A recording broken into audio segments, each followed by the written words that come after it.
Hey guys, it's Wednesday morning and this is my breakfast today. I am having 9-grain bread, or toast rather, with avocado and this Tones everything bagel. This is really good. So having that on it. It's a seasoning blend. I got it from Sam's. And I'm having some orange juice and some bacon.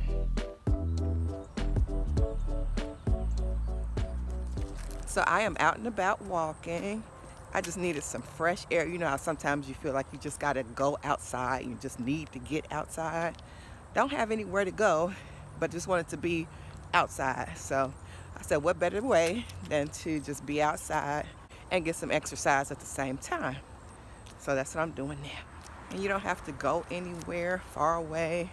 Our track at our school is closed, I think, due to COVID.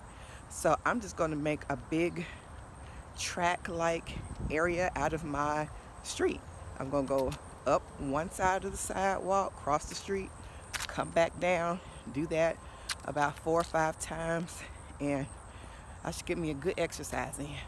Also, you all, if you get tired, just keep on going. Slow down the pace a little bit, but keep on going, because if you have not exercised in a while, your body will be talking to you, talking about, girl, what are we doing?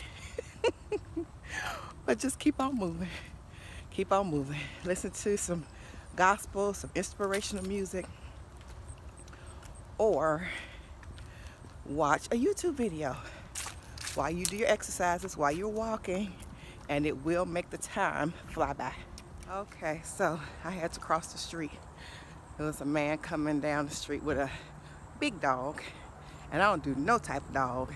Big dog, small dog, I don't care. Me and my husband just don't do dogs. We respect people and their dogs, but we don't do dogs. No ma'am, no sir. People will be like, my dog don't bite. Well, how would you know if you're with your dog all the time? If your dog not around you, and in this case the owner was, but sometimes people will leave their dog outside and be like, my dog don't bite. My husband always say, your dog got teeth, don't it?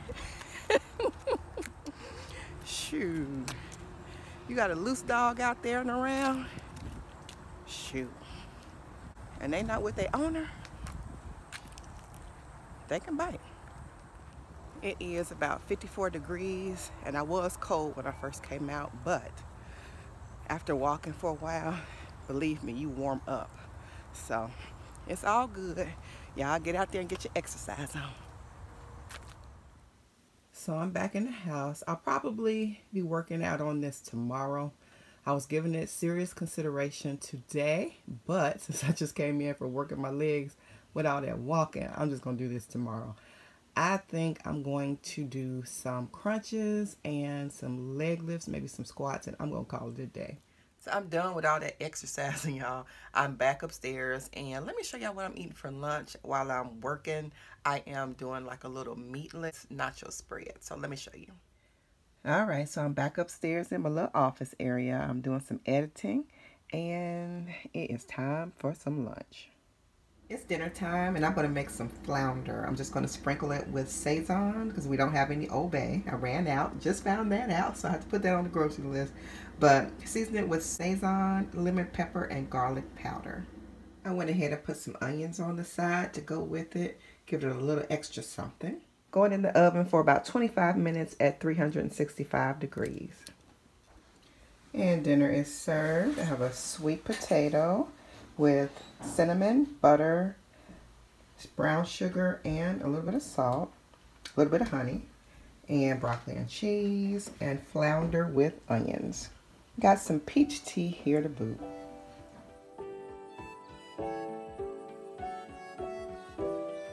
And Isaiah has a white baked potato, flounder, and broccoli and cheese.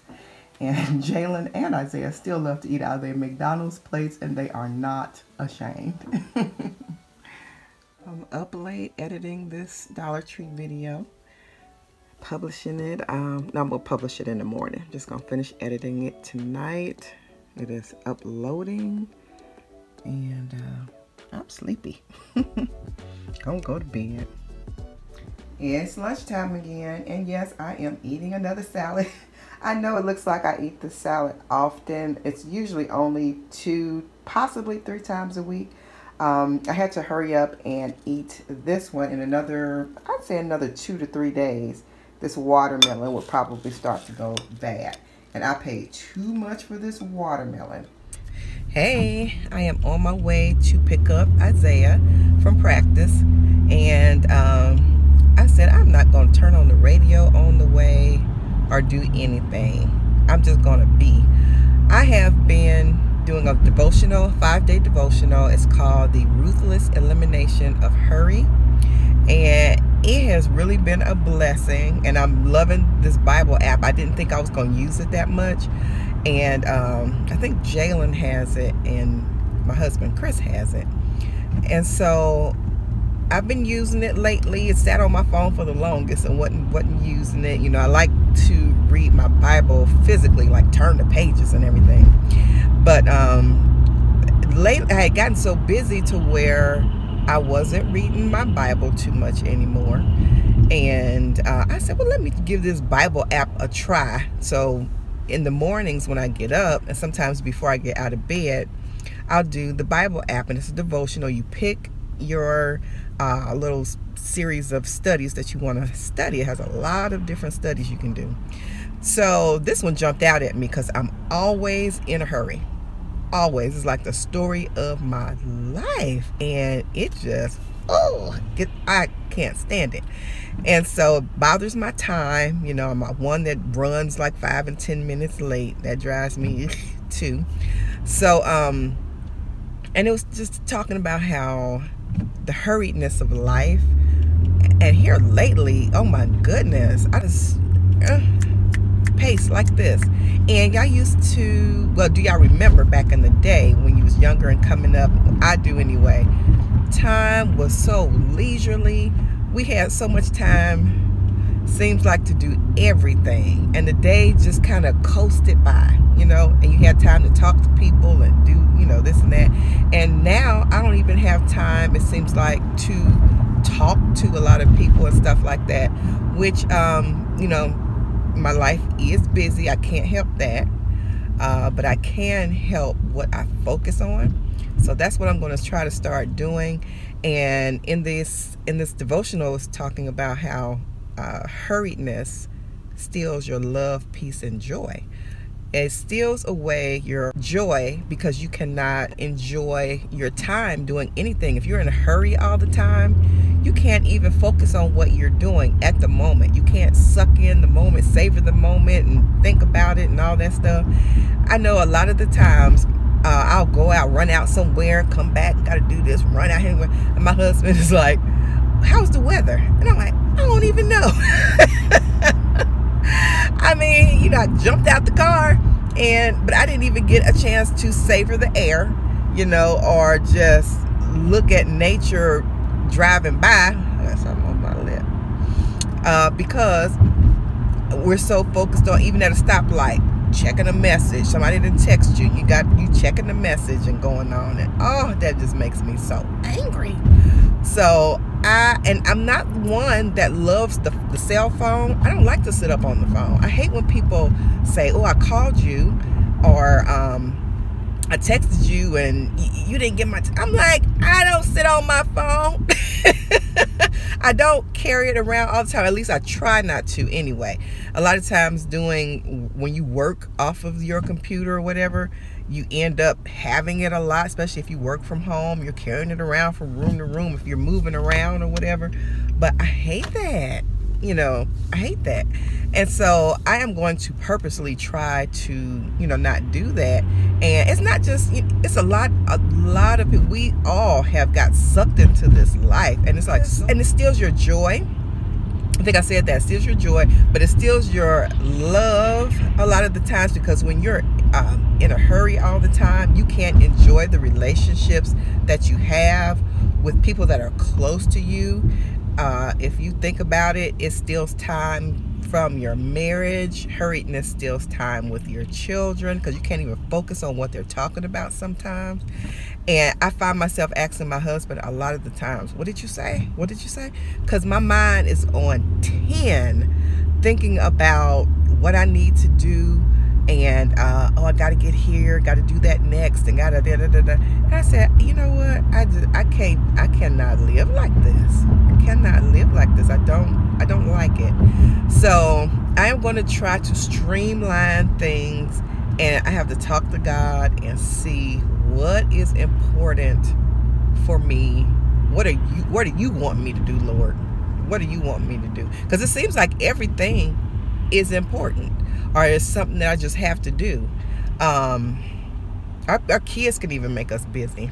You know, even this, picking up Isaiah, I got to go wait 25 minutes to pick him up, and then I have to get him somewhere else at 8 o'clock, and then pick him up at 9:15. I'm like, so it is just really crazy. It's really crazy. It doesn't leave a whole bunch of time for extra relationships as far as friendships and stuff, in which I love having friends, and I do have friends, but it's like when you're so busy and you're doing stuff, even, you know, when my mom passed, and like now we're getting the house together and stuff like that, and, you know, that takes time, and it was, you know, unexpected, and, you know, all that stuff. So yeah, it's just a lot, and I just need to streamline. I need to be present at home. I have to know, you know, my priorities and stuff, and it seems like I go through this a lot.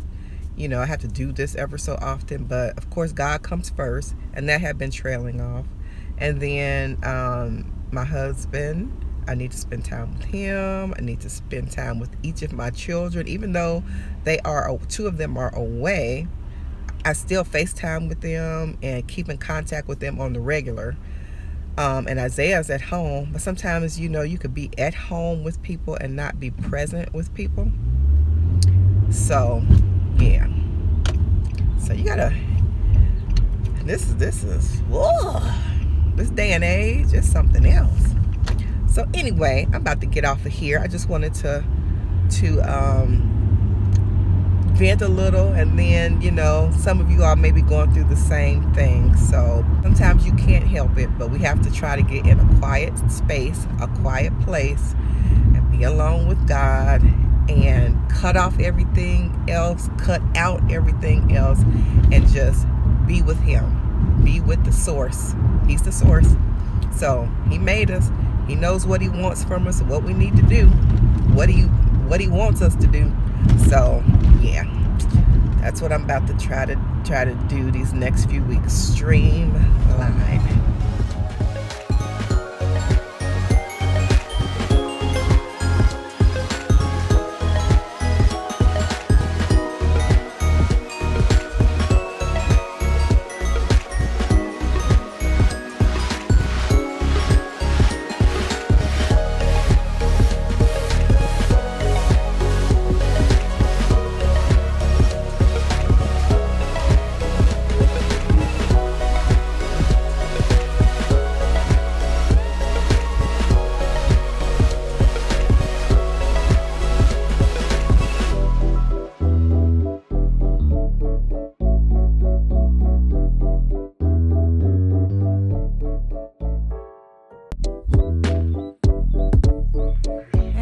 So it's Saturday, and I'm here at my mom's house. My husband dropped me off. Him and Isaiah had practice, and it's over on this side of town. And so I'm here by myself, and it's probably the first time I've been in the house by myself in a while. So I had time to cry and think and reflect. So yeah, just in silence. I just turned the TV on, but yeah, it's sobering. It's sobering.